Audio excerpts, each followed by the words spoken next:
Oke, standby, kamera ready, sound ready, 3, 2, 1, action. Assalamualaikum warahmatullahi wabarakatuh.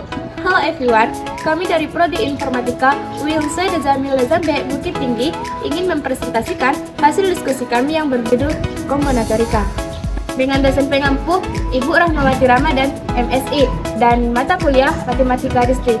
Ada pepatah mengatakan, tak kenal maka tak sayang. Maka dari situ saya akan memperkenalkan anggota kelompok saya. Hello everyone, my name is Fatima Pulungan, NIM 2924009. Hello, my name is Muhammad Ilham, my name 2924013. Marhaban, ismi Anissa Mustahul Jannah, NIM 924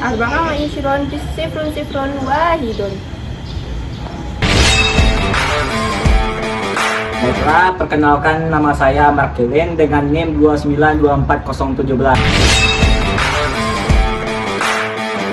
Assalamualaikum ya asdiqai. Ismi Alvin Ardiansyah, NIM 9242015. Annyeonghaseyo, Joni Wahyuan Nisa Efneti Imnida, NIM Igu Isa Yuyui.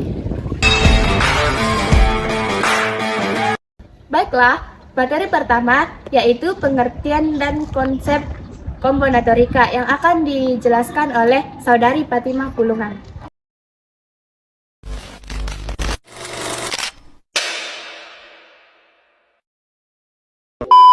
Pengertian kombinatorika.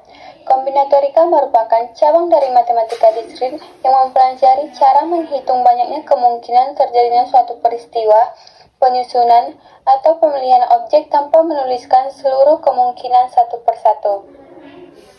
Konsep dasarnya berangkat dari gagasan bahwa setiap proses atau kejadian dapat dipresentasikan sebagai himpunan dari berbagai kemungkinan yang dapat dihitung jumlah elemennya. Fokus utama dalam kombinatorika adalah pencacahan, yaitu counting, proses penentukan banyaknya cara yang mungkin terjadi dari suatu peristiwa. Menurut Rinaldi Munir dalam bukunya Matematika Diskrit, kombinatorika adalah bidang matematika yang membahas mengenai cara menghitung banyaknya kemungkinan penyusunan atau pemilihan dari elemen-elemen himpunan tanpa harus menyebutkan satu persatu bentuk susunannya, yang artinya kombinatorika tidak hanya berfokus pada akhir penyusunan, tetapi juga pada jumlah cara atau kemungkinan yang mungkin terbentuk dari suatu proses. Misal, pada permasalahan plat motor, kita lakukan proses enumerasi sebuah kemungkinan jawaban, maka kita tidak akan dapat melakukannya sebagai berikut. Contohnya, yaitu plat 1000 AA, 1000 AB, 1001 AA, 1001 AB, 1002 A, 1002 AB, dan seterusnya.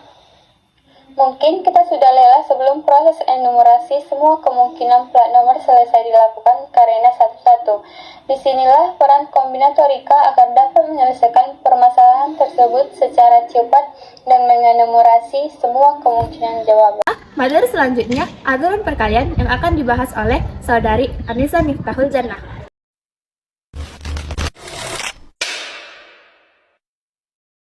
Saya, Anissa Miftahul Jannah, dengan NIM 2924001 akan menjelaskan kaidah atau aturan pertama dalam kombinatorika, yaitu aturan perkalian. Aturan perkalian merupakan salah satu prinsip dasar dalam teori pencacahan yang berfungsi untuk menentukan banyaknya cara melakukan serangkaian kegiatan yang berurutan. Nah, seperti yang sudah dijelaskan sebelumnya, kombinatorika itu bertujuan untuk menentukan banyaknya jumlah kemungkinan. Maka aturan perkalian itu adalah cara menghitung banyaknya jumlah kemungkinan tersebut pada tahap yang dilakukan secara berurutan. Selanjutnya adalah konsep aturan perkalian. Bila percobaan 1 mempunyai N1 hasil percobaan yang mungkin terjadi, percobaan 2 mempunyai N2 hasil percobaan, maka bila percobaan 1 dan percobaan 2 dilakukan, akan terdapat N1 dikali N2 kemungkinan jawaban. Jadi, percobaan 1 itu merupakan N1 hasil, percobaan 2 itu disimbolkan dengan N2 hasil, maka percobaan 1 dan percobaan 2, kata dan di sini itu sudah menunjukkan bahwasannya ini merupakan langkah yang berurutan, maka dilakukannya lah aturan perkalian. Jadi, N1 hasil itu nantinya akan dikalikan dengan N2 hasil untuk menemukan kemungkinan jawabannya. Dalam matematika, N1, N2, sampai dengan NK itu adalah lambang untuk banyaknya cara pada setiap tahap. Baiklah, agar lebih memahami bagaimana konsep telah dijelaskan sebelumnya, mari kita lihat contoh soalnya. Contoh pertama, Anda memiliki 3 kemeja dan 4 celana. Berapa banyak kombinasi pakaian berbeda yang dapat Anda kenakan? Di sini ada kata dan yang mana menunjukkan kalau dia adalah tahap yang berurutan dan berlakunya aturan perkalian. Maka di sini ada 3 kemeja dan 4 celana. Jadi penyelesaiannya N1 itu N1-nya 3 kemeja dan N2-nya adalah 4 celana. Maka N1 dikalikan dengan N2 karena dia menanyakan berapa banyak kombinasi pakaian, maka kita kalikan keduanya. Jadi 3 kemeja itu dikalikan dengan 4 celana, maka akan menghasilkan 12 pakaian kombinasi yang dapat dikenakan. Jadi banyak kombinasi pakaian berbeda yang dapat dikenakan adalah 12 pakaian. Baiklah, selanjutnya kita akan lanjut kepada contoh soal yang kedua. Jika 2 dadu yang berbeda dilontarkan, ada berapa banyak kemungkinan angka muncul? Bagaimana jika 5 buah dadu? Bagaimana jika n buah dadu? Nah, penyelesaiannya, sebelum kita lanjut, yang sama-sama kita ketahui, sebuah dadu itu memiliki 6 kemungkinan munculnya angka-angka, karena kan dalam sebuah dadu itu ada angka dari 1 sampai 6. Nah, sehingga jika ditanya bagaimana jika 2 dadu yang berbeda, berarti 6 itu akan dikalikan dengan 6 karena dia 2 buah dadu yang berbeda, maka nanti akan menghasilkan 6 kuadrat, yaitu 36 kemungkinan. Itu jika 2 buah dadu. Nah, bagaimana jika 5 dadu?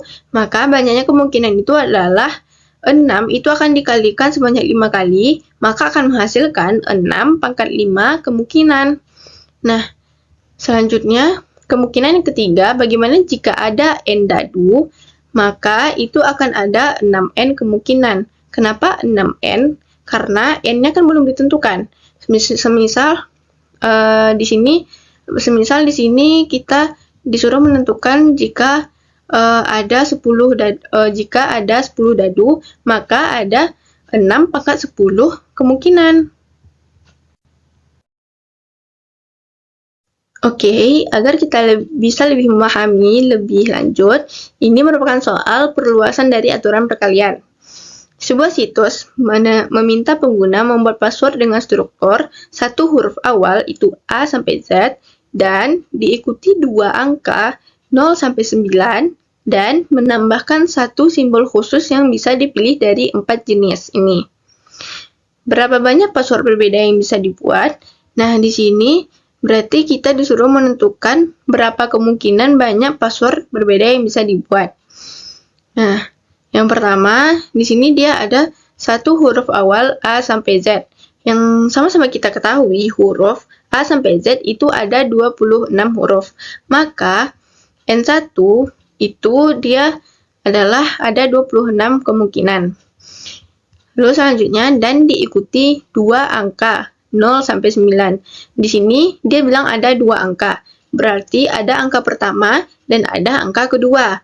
Yang mana, angka pertama itu kita simbolkan dengan N2. N2, angka pertama, dia kan dari 0 sampai 9. 0 sampai 9 itu ada 10 kemungkinan. Jadi, N2 adalah 10 kemungkinan. Lalu selanjutnya, N3 itu untuk simbol angka kedua, dari 0 sampai 9 sama ya, berarti dia juga ada 10 kemungkinan. Dan di sini soalnya menambahkan satu simbol khusus yang bisa dipilih dari 4 jenis.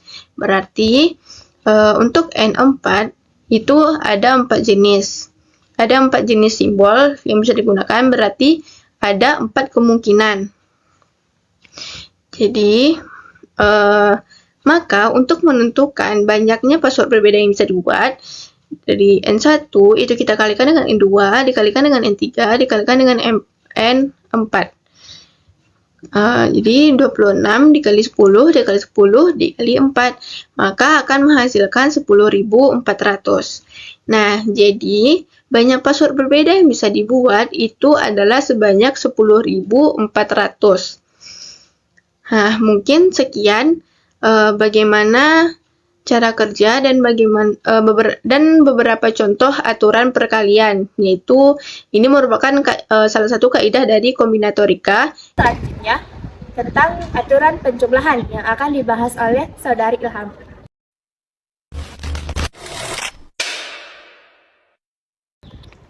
Oke, di sini saya akan menjelaskan aturan penjumlahan pada kombinatorika.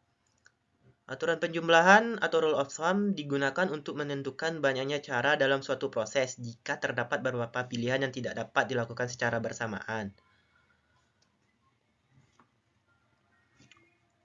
Ada 2 pilihan tersebut dan pilihan itu ditambahkan secara bersamaan ya, teman-teman. Nih, bila percobaan 1 mempunyai N1, hasil percobaan yang mungkin terjadi menghasilkan N1 kemungkinan jawab.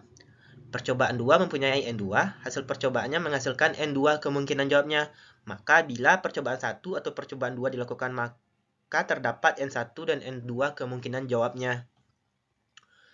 Biar bisa dipahami lebih dalam, maka akan saya tunjukkan contohnya sebagai berikut.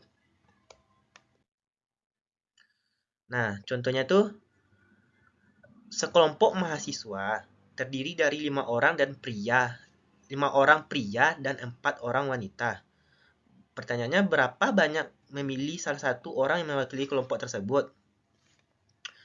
Nah, penyelesaiannya kayak gitu, kayak gini. P1 itu kita anggap pria, dan jumlah prianya itu ada 5 orang kan tadi, 5. Dan P2-nya itu ada wanitanya ada 4 orang. Nah, maka di sini P1 ditambah dengan P2, hasilnya 5 ditambah 4, menghasilkan jawaban 9. Jadi, banyak cara memilih satu yang mewakili kelompok tersebut adalah 9.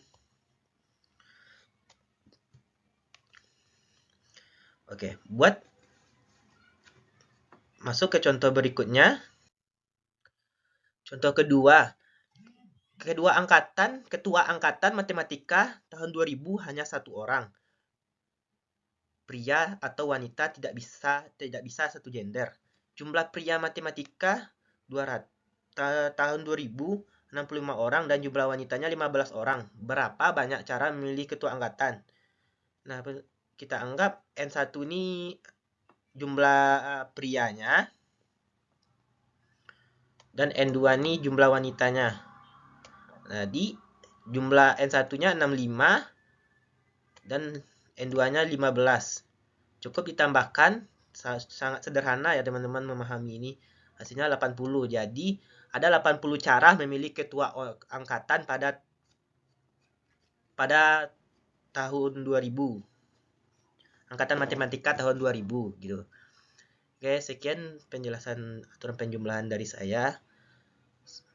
Saya sudahi. Assalamualaikum warahmatullahi wabarakatuh. Materi selanjutnya yaitu perhitungan tak langsung yang akan dibahas oleh Saudara Alvin Ardiansah.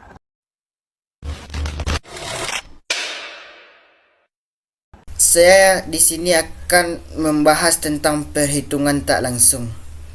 Perhitungan tak langsung adalah strategi menghitung objek dengan cara menghitung keseluruhannya dulu, lalu mengurangi yang tidak diinginkan atau menggunakan relasi matematika untuk menghindari perhitungan rumit. Dapat dianalogikan seperti menghitung jumlah apel yang bagus dalam keranjang daripada memilih satu apel bagus. Itu kan susah. Jadi, lebih mudahnya menghitung semua apel, lalu dikurangi dengan apel yang busuk tadi. Kalau belum faham, kita masuk kepada contohnya. Contoh pertama. Yang ini soal ya. Sebuah password terdiri dari 4 digit. Yang mana kan 4 digit tu memiliki angka 0 sampai 9. Angka 0 sampai 9 ni ada kan sebanyak 10 buah. 1, 2, 3, 4, 5, 6, 7, 8, 9, 10. 9. Sebanyak 10 buah. Gitulah. Jadi berapa banyak password yang mengandung setidaknya satu angka 7? Jadi cara penyelesaiannya, langkah pertama atau step pertama, kita hitung semua password 4 digit. Kan angkanya ada 10 tadi. Kita akan menghitung semua password 4 digit. 4 digit kan 4. Jadi 10 itu kita kalikan sebanyak 4 kali. Seperti ini. 10 dikali 10 dikali 10 dikali 10. Kan ini sebanyak 4 kali. Jadi 10 dikali 10 dikali 10 dikali 10 sama dengan 10.000. Langkah kedua, password yang tidak mengandung angka 7 sama sekali. Maksudnya tuh, ini kan dibilangnya yang mengandung setidaknya satu angka 7 katanya kan. Jadi langkah keduanya tu kita hilangkan angka 7-nya. Yang mana kayak gini dia 0, 1, 2, 3, 4, 5, 6. Angka 7-nya kita hilangkan. Langsung aja kita ke angka 8 dan 9. Dan di sini kan menjadi 9 buah angka. Jadi 9 ini yang kita kalikan dengan sebanyak 4 kali. 9 dikali 9 dikali 9 dikali 9. Dan hasilnya adalah 6.561. Langkah ketiga atau langkah terakhir adalah password dengan setidaknya satu angka 7. Yaitu yang mana kita mengurangkan 10.000 dikurang 6.561. 10.000 ini kita dapat dari yang tadi. Yang ini kita menghitung semua passwordnya termasuk angka 7 juga. Ini kan 10.000 hasilnya. Yang 6.000 ini, 6.561 ini kita dapatnya dari yang tidak mengandung angka 7. Kan hasilnya tu 6.561. Jadi 10.000 dikurang 6.561 adalah atau sama dengan 3.439 password. 3.439 password inilah yang kemungkinannya ada setidaknya satu angka 7. Gitu guys. Selanjutnya contoh yang kedua. Soalnya sebuah dadu standar, dadu kan itu memiliki 6 sisi. Dilempar sebanyak 4 kali. Jadi berapa banyak urutan hasil lemparan yang mungkin sedemikian rupanya hingga angka 6 muncul setidaknya satu kali. Jadi cara menjawabnya sama kayak yang tadi. Langkah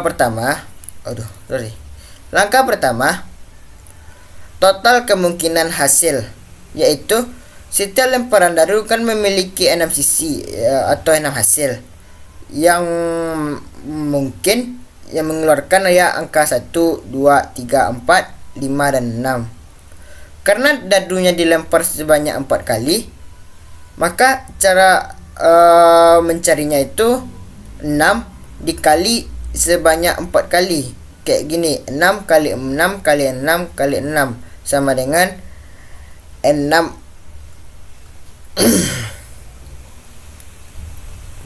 6 pangkat 4. 6 pangkat 4 sama dengan 1296. Langkah kedua, kita menghilangkan angka 6-nya. Jadi kan kalau kita hilangkan angka 6-nya, maka dia akan menjadi 5 buah angka atau 5 buah hasil. Yang 5 inilah kita kalikan sebanyak 4 kali lagi. Kan karena kita membuang 6-nya kan 5 jadinya.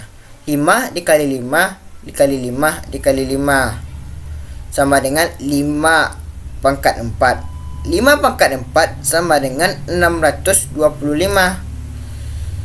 Jadi, langkah terakhir menghitung jawabannya, yaitu dengan cara 6 angka 4 ini, yaitu 6 angka 4 nih, 6 pangkat 4 nih adalah jumlah dari semuanya yang kita masukkan tadi angka 6-nya. Ini 6 pangkat 4. Ini kan 6 pangkat 4 ini kan dari jumlah semuanya kita yang termasuk angka 6-nya. Dikurang 5 pangkat 4. Kalau 5 pangkat 4 nih yang tidak ada angka 6-nya.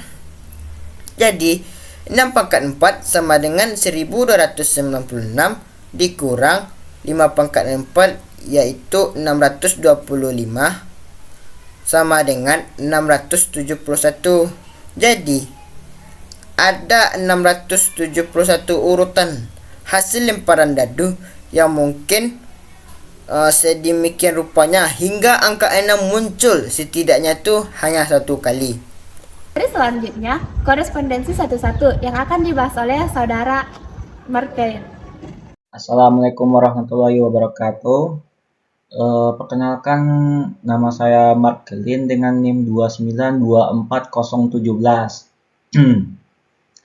Di sini saya akan menjelaskan apa itu korespondensi satu-satu.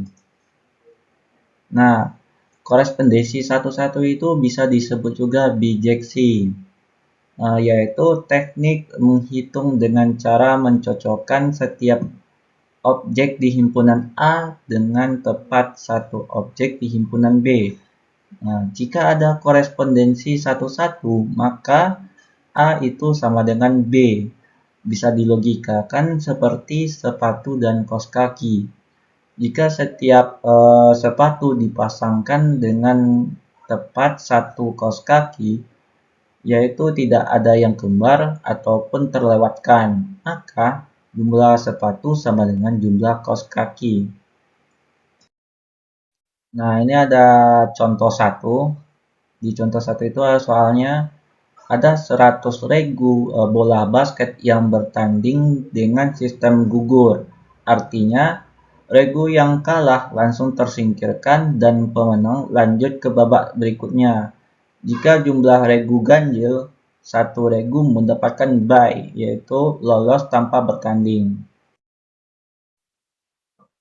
Di langkah penyelesaiannya, di babak 1, pertandingan di babak pertama yaitu 101 regu, kita mendapatkan 50 pertandingan.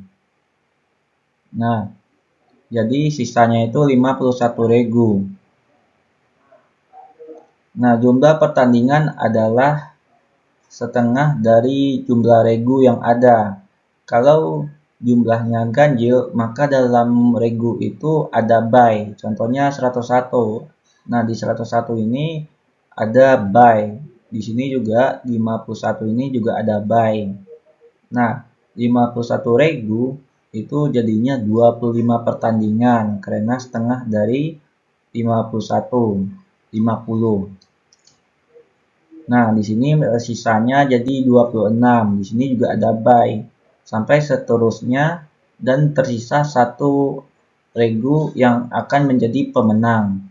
Di sini total pertandingannya 50, 25, 13, 6, 3, 2, 1. Itu ditambahkan semuanya.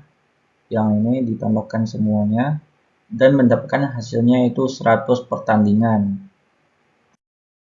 Jadi dengan prinsip ini korespondensi 1-1 setiap regu yang kalah berpasangan satu-satu dengan satu pertandingan yang mengakibatkannya kalah. Karena dari 101 regu hanya satu menjadi juara, berarti ada 100 regu yang kalah. Maka jumlah pertandingan sama dengan jumlah regu yang kalah sama dengan 100 pertandingan. Lalu lanjut ke baiklah contoh kedua.